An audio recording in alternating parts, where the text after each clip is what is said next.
উৎসবমুখর নির্বাচন হতে চলেছে বলে অধ্যাপক ইউনূস দাবি করছেন, তার ছিটে ফোঁটাও কোথাও নেই।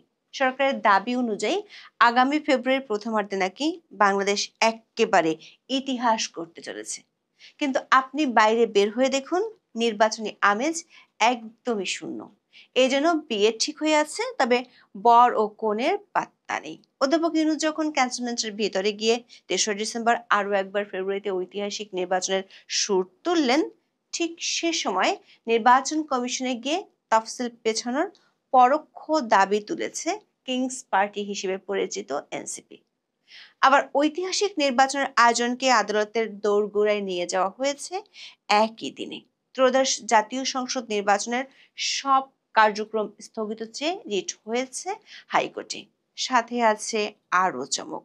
ডক্টর ইউনূসের নেতৃত্বে অন্তর্বর্তী সরকারের শপথ ও গঠনের বিরুদ্ধে আপিল আবেদন নিয়ে রায়ের তারিখ একদিন পরে। নির্বাচন কমিশনের তৎপরতা এখন আটকে আছে কিছু ভোট গ্রহণের ট্রায়ালে। সেই ট্রায়ালের দৃশ্যগুলো কিন্তু আবার হাস্যকর।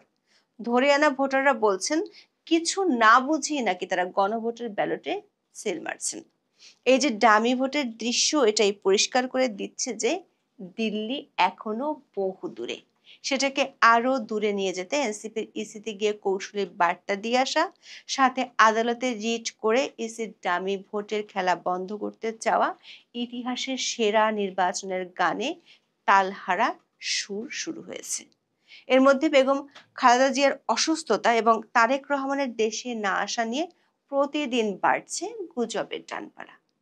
বিস্তারিত জানতে চলুন যাওয়া যাক বিশ্লেষণে।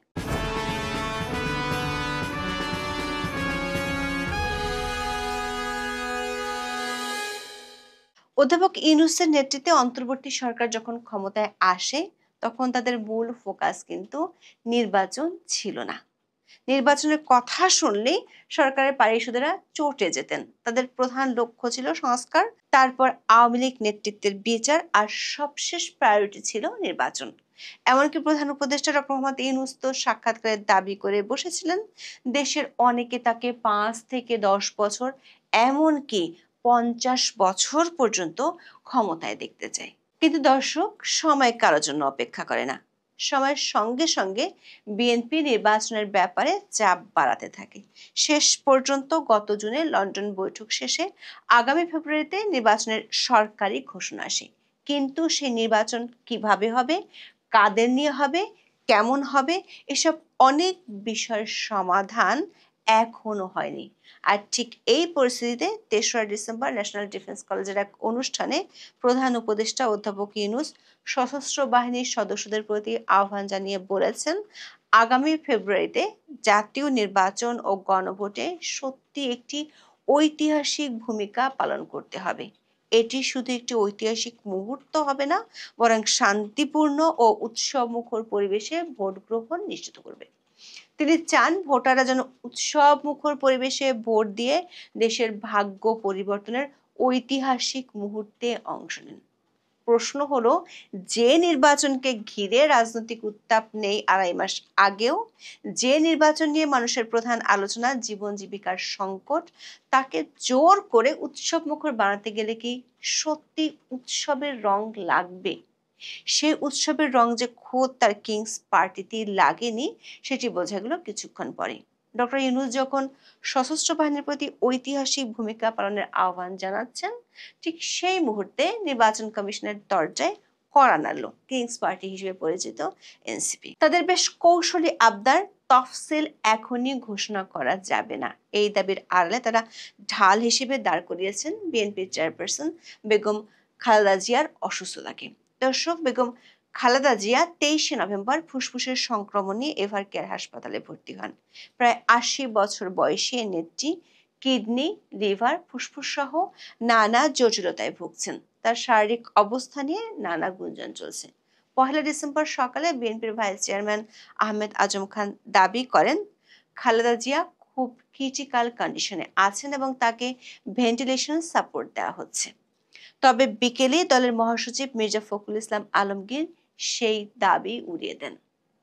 তবে জানা যায় তার শারীরিক অবস্থার হঠাৎ অবনতি হলে তাকে আইসিইউতে স্থানান্তর করে ভেন্টিলেশনে চিকিৎসা দেওয়া হচ্ছে। এমন পরিস্থিতির মধ্যে এনসিপি নেতারা ইসিতে গিয়ে যে আলোচনা তৈরি করলেন তাতে নতুন প্রশ্ন উঠেছে। তারা ইসিকে বলেছেন খালেদা জিয়ার অসুস্থতা নিয়ে রাজনৈতিক অঙ্গনে সংকট তৈরি হয়েছে এবং এটি থেকে উত্তরণের পরই সংসদ নির্বাচনের তফসিল ঘোষণা করা উচিত। এনসিপির মুখ্য সমন্বয়ক নাসিরুদ্দিন পাটোয়ারি বলেছেন রাজনৈতিক স্থিতিশীলতা আসার পর তফসিল ঘোষণা করলে কাজটা অনেক সহজ হবে। দলের আহ্বায়ক নাহিদ ইসলাম তফসিল পেছাতে চান কি না এমন প্রশ্নের জবাবে বেশ কৌশলী হয়ে বলেন তফসিল দেওয়ার সময় যেন রাজনৈতিক স্থিতিশীলতা থাকে এবং প্রতিটা দলেরই যাতে নির্বাচনী যাত্রা শুরু করার একটা পরিবেশ থাকে। এখন প্রশ্ন হলো সরকার যেখানে প্রায় প্রতিদিন দাবি করছে দেশে কোনো রাজনৈতিক সংকট নেই, সেখানে কিংস পার্টি কেন অন্য কথা বলছে? রাজনৈতিক পরিবেশ না থাকার বিষয়টি সামনে এনে তারা কি ইঙ্গিত দিতে চাইছে? বিশেষ করে খালেদা জিয়ার স্বাস্থ্যগত যে অবস্থার কথা শোনা যাচ্ছে সে অবস্থা থেকে উত্তরণ করতে অনেক সময় লাগার কথা। সেক্ষেত্রে এনসিপিকে ফেব্রুয়ারির ভোটই পেছনের ইঙ্গিত দিচ্ছে। এটা কি শাক দিয়ে মাছ ঢাকার চেষ্টা নয়? তারা একটি বৈধ কারণ দেখাচ্ছেন, কিন্তু এর আসল লক্ষ্য কি নির্বাচনকে অনিশ্চয়তার দিকে ঠেলে দেওয়া নয়? দর্শক, আপনাদের নিশ্চয়ই মনে আছে এর আগেও এনসিপি জাতীয় নির্বাচনের আগে গণভোটের দাবি তুলেছিল। একই দাবিতে দেশের বিভাগীয় শহরে সমাবেশ করেছে জামাত। এনসিপি একই দিনে দুটি ভোটের বিরোধিতা আপাতত না করলেও দলটি এখনো পর্যন্ত জুলাই সনদে সই করেনি। আর ইসিতে গিয়ে খালেদা জিয়ার ইস্যুকে সামনে এনে তফসিল পেছানোর পরোক্ষ দাবি নির্বাচন পেছানোর ইঙ্গিত কিনা সেই প্রশ্ন নতুন করে উঠেছে। দর্শক, পরিস্থিতি আরও জটিল হলো একই দিনে হাইকোর্টে করা একটি রিটের মাধ্যমে। বাংলাদেশ কংগ্রেসের মহাসচিব ইয়ারুল ইসলাম হাইকোর্টে রিটটি করেছেন। এর উপর শুনানি হতে পারে আগামী সপ্তাহে। রিটে বলা হয় নির্বাহী বিভাগের ব্যক্তি দিয়ে নির্বাচন কমিশনের সচিবালয় ও নির্বাচন পরিচালনা সংবিধানের সঙ্গে সাংঘর্ষিক। বিচার বিভাগের মতো স্বাধীন প্রতিষ্ঠান হিসেবে নির্বাচন কমিশনেরও নিজস্ব জনবল থাকতে হবে। সংবিধান অনুসারে নির্বাচন পরিচালনা করবে নির্বাচন কমিশন এবং নির্বাহী বিভাগ নির্বাচন কমিশনকে সব ধরনের সহযোগিতা দেওয়ার কথা।